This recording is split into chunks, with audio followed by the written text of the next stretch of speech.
नमस्कार दोस्तों, आप सभी को उत्तराखंड स्थापना दिवस की हार्दिक शुभकामनाएं। क्या विशेषता है मेरे उत्तराखंड की, ये मैंने आपको पहले वीडियो में बताया था। इतना प्यारा उत्तराखंड हमारा, फिर भी यहाँ से क्यों पलायन हो रहा है? क्यों हम अपनों को छोड़ के दिल्ली की प्रदूषण भरी ज़िंदगी जी रहे हैं? इसका सबसे बड़ा कारण है शिक्षा और रोजगार। शिक्षा जो कि एक महत्वपूर्ण पार्ट है हमारी लाइफ का, उस शिक्षा को देने के लिए उत्तराखंड में शिक्षक ही नहीं है।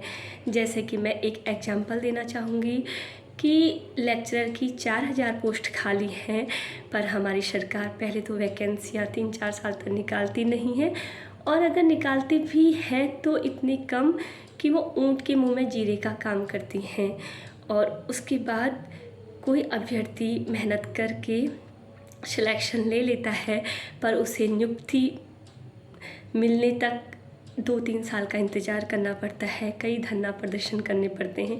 जैसा कि आपने देखा होगा डीएलएड में ऐसे ही हुआ, और अभी 2021 में जिन अभ्यर्थियों ने सिलेक्शन लिया है एलटी में, उन्हें 2022 जाने को है, अभी तक नियुक्ति नहीं मिली है और उन्हें धरना प्रदर्शन, हड़तालें, बहुत कुछ करना पड़ रहा है।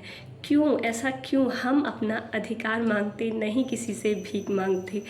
हम लोकतंत्र में जीते हैं और लोकतंत्र जनता का, जनता के लिए, जनता द्वारा शासन है, ऐसा अब्राहम लिंकन ने कहा है। और हमारे संविधान की प्रस्तावना ही हम भारत के लोगों से शुरू होती है।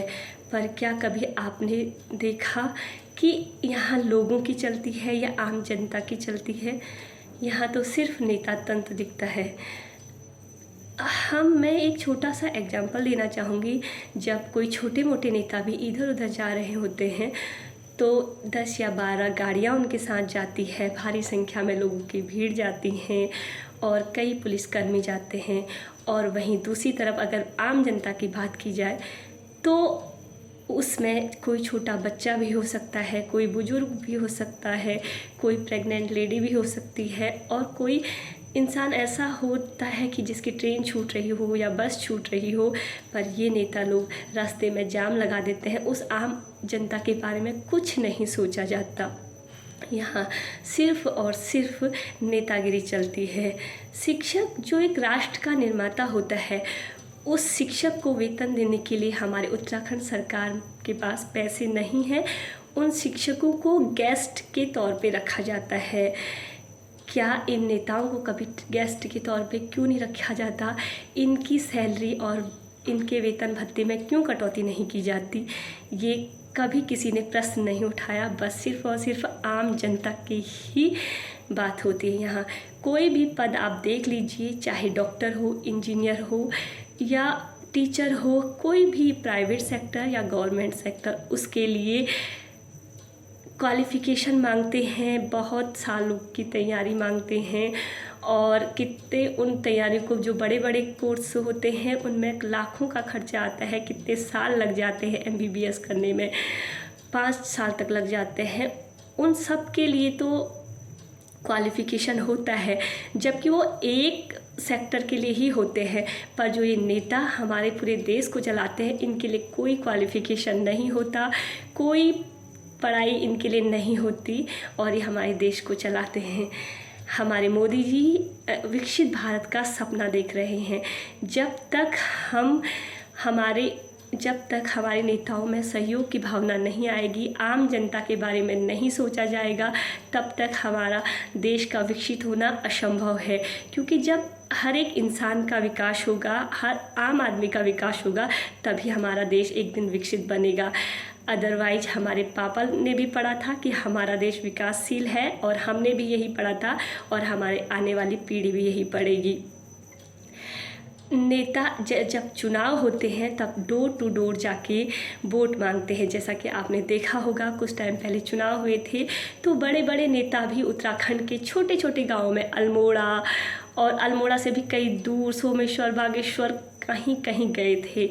और जब उनको जब वो जीत जाते हैं उसके बाद वो कहीं नहीं जाते। जैसा कि आप देख रहे होंगे उत्तराखंड में अंकिता हत्याकांड हुआ है, अभी तक उस गुनहगार को सज़ा नहीं मिली है और आज कोई नेता वहां जाने को तैयार नहीं है, कोई उनकी बात सुनने को तैयार नहीं है। इसका सबसे बड़ा कारण ये है कि वो गुनहगार भी खुद एक नेता का बेटा है और वो भी बीजेपी। कब वो छूट जाएगा आम जनता को इसका कोई पता नहीं चलेगा। तो ये है हमारी सरकार जिस पे हम आँख बंद करके भरोसा करते हैं और ये आम आदमी की ज़िंदगी के साथ ऐसा करते हैं, उनकी कुछ भी नहीं सुनी जाती। तो मैं सबसे ये निवेदन करती हूँ कि हमें जागरूक होना चाहिए और हमें अपने नेताओं को, हमारे नेताओं ने जनता के बारे में सोचना चाहिए, क्योंकि अगर जनता है तभी नेता बने हैं। अगर जनता वोट ही नहीं देती तो हमारा नेता तंत्र नहीं चलता। मैं अपने उत्तराखंड सरकार से ये निवेदन करना चाहती हूँ, धामी सरकार से, कि लेक्चरर या एलटी की जितने भी टीचर की पोस्ट उत्तराखंड सरकार में खाली हैं या जो भी पद खाली हैं, अदर वैकेंसियाँ भी जितनी खाली हैं उनको भरा जाए।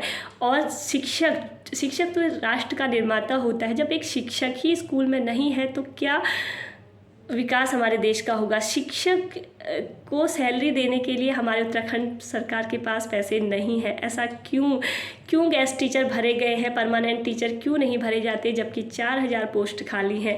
वैसे हर उसमें एक अभ्यर्थी से पूछो जो निम्न वर्गीय या मध्यम वर्गीय परिवार से है, उससे पूछो कि जब वो 1, 2 या 3 साल में वैकेंसियाँ निकलती हैं, कभी कभी 4 साल भी लग जाते हैं, उसके बाद वो दिन रात मेहनत करके 500 या 1000 का फॉर्म फिल करता है, उसके बाद पढ़ाई करता है और उसके माता पिता की भी उम्मीद होती है कि इस बार हमारे बेटे का सिलेक्शन हो जाएगा तो हमारे भी कुछ अच्छे दिन आएंगे। पर ये सरकार या बड़े पदों पे बैठे लोग, कभी तो पेपर लीक हो जाता है, कभी आंसर सीट में इतनी मिस्टेक होती है कि वो उस पर दोबारा कभी केस चलता है, कभी कुछ चलता है।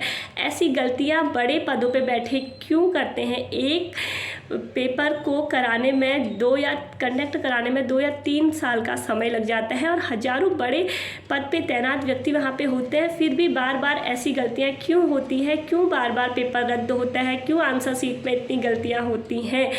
क्योंकि इनको कोई फ़र्क नहीं पड़ता। फ़र्क उस आम इंसान को पड़ता है जो आस लगाए बैठे हैं, जिसके पास बार बार फॉर्म भरने के लिए पैसे नहीं होते हैं, फिर भी माता पिता कैसे करके अपने बच्चों का फॉर्म फिल कराते हैं, उनको पढ़ाई कराते हैं, उनको कोचिंग कराते हैं और लास्ट में ये होता है कि पेपर लीक हो गया, या अगर कोई सिलेक्शन ले भी लेता है तो उसको नियुक्ति पाने के लिए धरना प्रदर्शन करना पड़ता है। ऐसा क्यों होता है?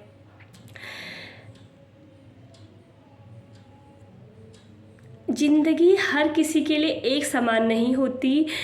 अगर एक घर में एक दिन में 4 रोटियां फेंकी भी जाती हैं और दूसरे घर में एक बच्चा एक टुकड़े के लिए भी तरसता है, तो हमें हर किसी को लेके चलना चाहिए, ना कि सिर्फ बड़े लोग छोटे लोगों के बारे में नहीं सोचते, तभी हमारे देश का ये हाल है।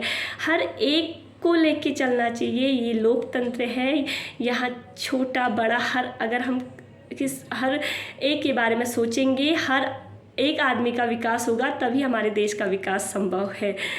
उत्तराखंड स्थापना दिवस की आपको हार्दिक शुभकामनाएं। अगर आपको ये वीडियो अच्छी लगी तो प्लीज़ इसे लाइक, शेयर, सब्सक्राइब करना। Thank you.